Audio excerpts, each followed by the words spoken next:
Today's video is kindly sponsored by jerseyfifa.com, the website you need to head to right away to get yourself the latest high quality football shirts at an extremely affordable price. And what's even better than that, you can use code JerseyFIFA at checkout to get 10% off your order. The link will be in the description, but again I just want to say a massive thank you to Jersey FIFA for sponsoring the video. Hey guys, welcome back to the AJ Analysis channel, where today I'll be doing analysis of yesterday afternoon's Premier League clash between Manchester United and Leicester City.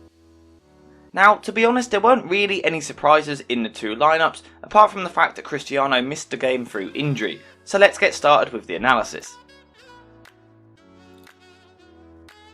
So, as we'd expect, Manchester United attempted to build possession from their own defensive third, with the two centre-backs splitting into quite wide position, whilst Leicester put them under pressure. We can see that the Leicester forwards are situated pretty high in both of these two pictures here, which forced the United centre-backs to split further apart to create a better passing angle to try and get through the press. Just going back to the lineups quickly, one thing I did find interesting was that Maguire played on the right as opposed to the left, and I did think that defence looked more solid. When Manchester United did get out of the press, they then had a little bit more time on the ball as they approached the middle third, from where they looked to build possession in a 2-3 shape with the fullbacks pushing slightly further. We've seen this shape from United a few times in the past couple of months, and generally it does provide a good platform to build from, but United really struggled to progress the ball through these central areas. One of the reasons for this was simply because several players had a 90 minutes full of poor touches, which just made it difficult for United to ever really get a grip of the game and progress the ball. Life was also made harder by the fact that Leicester done a good job of crowding these central areas of the pitch, which meant that the United centre-backs were left to progress the ball with switch passes out wide. We can see here that McTominay was being closely followed, and this continued for large parts of the match, and as I said, this left Maguire and Varane to try and move the ball forward with long passes out wide. This is something that both players are usually good at, but at times the passing was just a little bit loose, although in general I felt that the two of them had a good game in these swapped roles. With Manchester United only ever really progressing the ball in wider areas, it meant that United had to focus play in this area, with both Fred and Pogba regularly pulling into these wider positions.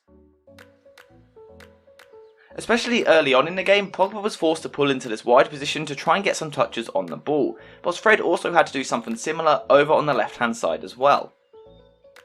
Once again, Fred probably was Manchester United's best player on the pitch. He got himself yet another goal, and I'm just interested to hear what you think his role in the team should be next season.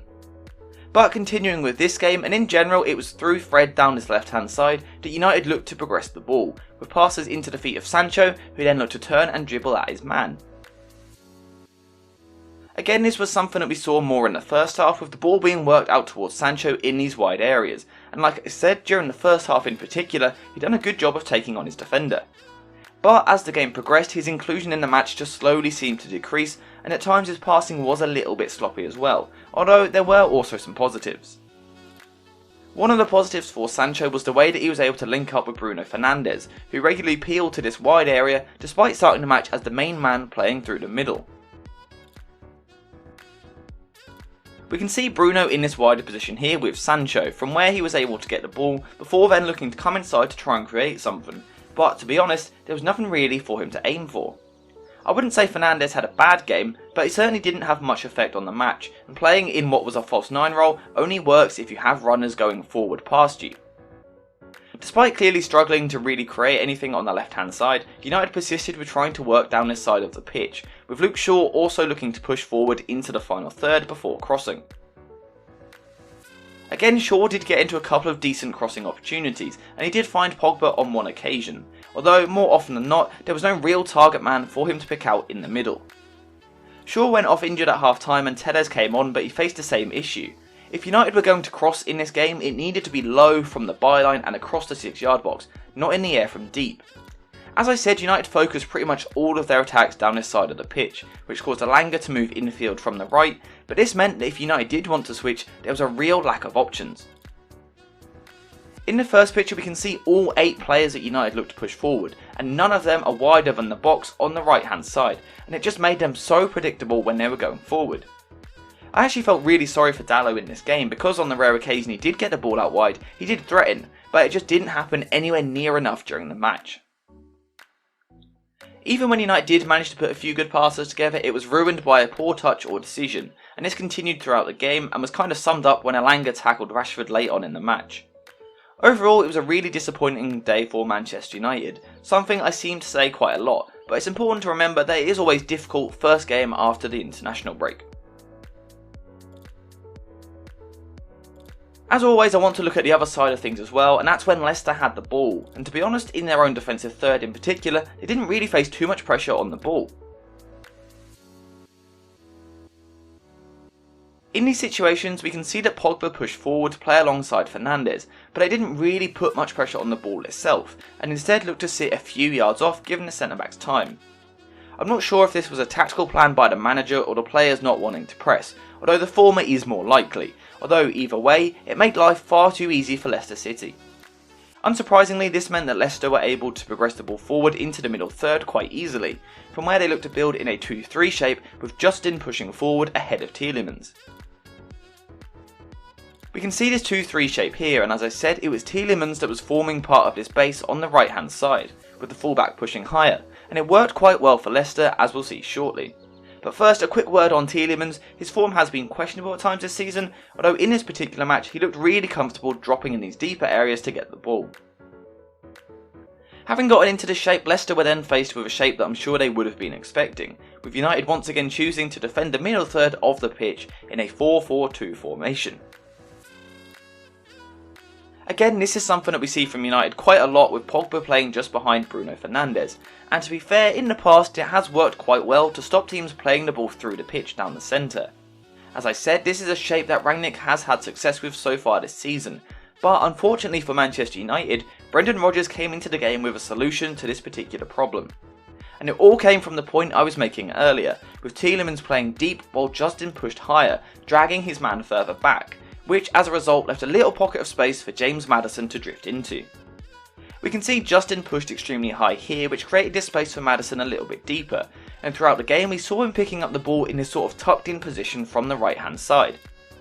For large periods of the game I thought Maddison was brilliant, although it was the tactics from Rodgers that allowed it to happen, but it only became an attacking threat because of James Maddison's passing range. As I said there, having dropped deep to get the ball, it was Maddison's passing range that created danger, because he was regularly able to switch to play out towards Barnes on the left, who then looked to attack the defender.